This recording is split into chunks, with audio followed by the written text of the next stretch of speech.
On passe à Damien Penaud, on en parlait en introduction. L'ailier du 15 de France se rapproche donc très sérieusement du record d'essais inscrits avec les Bleus, celui détenu par Serge Blanco pour l'instant.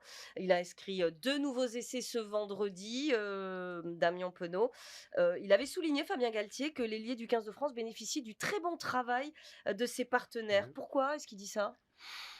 Bah, quand tu es lié, tu es censé être le dernier élément de l'attaque. Donc, il est logique que l'ailier soit le meilleur marqueur d'essai d'une équipe, ce qui prouve que l'équipe de France joue non seulement les extérieurs à la main, mais en même temps au pied. Parce que comme il fait un 92 ou un 93, il a effectivement cette faculté à attraper des ballons de volée et il a marqué beaucoup d'essais là-dessus.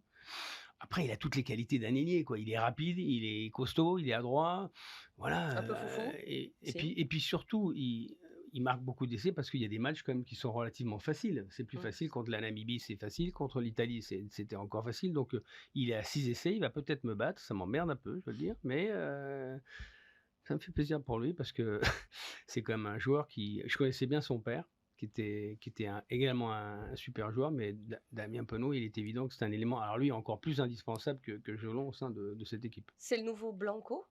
Dur de Non, dire ça, hein. non, non, non. C'est un super joueur. Damien Penaud, c'est même, je pense que s'il n'y avait pas Antoine Dupont, ce serait peut-être la star absolue des médias pour l'équipe de France et des annonceurs. Mais c'est pas Blanco. Je veux dire, Blanco, c'était un extraterrestre dans le rugby. Damien Penaud est juste un des meilleurs ailiers français Non, mais qu'on c'est ait un eu. ailier, quoi, surtout. C'est un Bien ailier. meilleur que Jean-Bas. Bien sûr. Mais oui, ça y a. Alors, il n'y a pas photo, là. Mais pas Serge Blanco, non. Serge Blanco, c'était hors norme. C'est une autre Ah, dimension. mais Oui. c'est surtout, c'est toujours comparé les postes, des postes différents. C'est Mmh. c'est un ailier finisseur. Alors, il a cette faculté. J'ai jamais compris pourquoi les défenses n'étaient pas adaptées. Penaud, il a toujours son crochet de droite à gauche où il prend le périphérique, il prend l'extérieur. Il n'y a pas un joueur qui a encore compris qu'il fallait pas défendre à gauche. Je comprends pas. À chaque fois, il baise, enfin, il contourne la défense, pour parler de manière urbaine, excusez-moi, I'm sorry, contourne la défense, et à chaque fois, il élimine 2-3 adversaires. Et franchement, c'est un joueur avec qui j'aurais aimé jouer. Voilà, à l'arrière. Maintenant, c'est trop tard, mais comme dit Mourad, effectivement, il était On va bien lancer un meilleur petit que moi. match amical. Hein Et on va lancer un petit match amical. Il pourra En tout peut-être cas, faire ça devant nous. il y a de la génétique chez les Penaud parce que le père était aussi un joueur exceptionnel.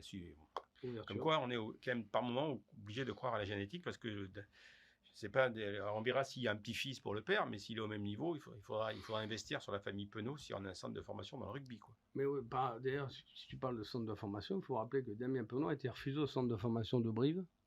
Et c'est pour ça qu'il est parti à Clermont. Donc on peut se tromper un peu comme Messi au Real de Madrid. Il jouait centre en équipe. Oui, oui. Il jouait Mais centre. ils en voulaient pas. Ils Ils en voulaient pas. C'était pas assez bon. Donc il est parti à Ce qu'on Clermont. appelle la vista.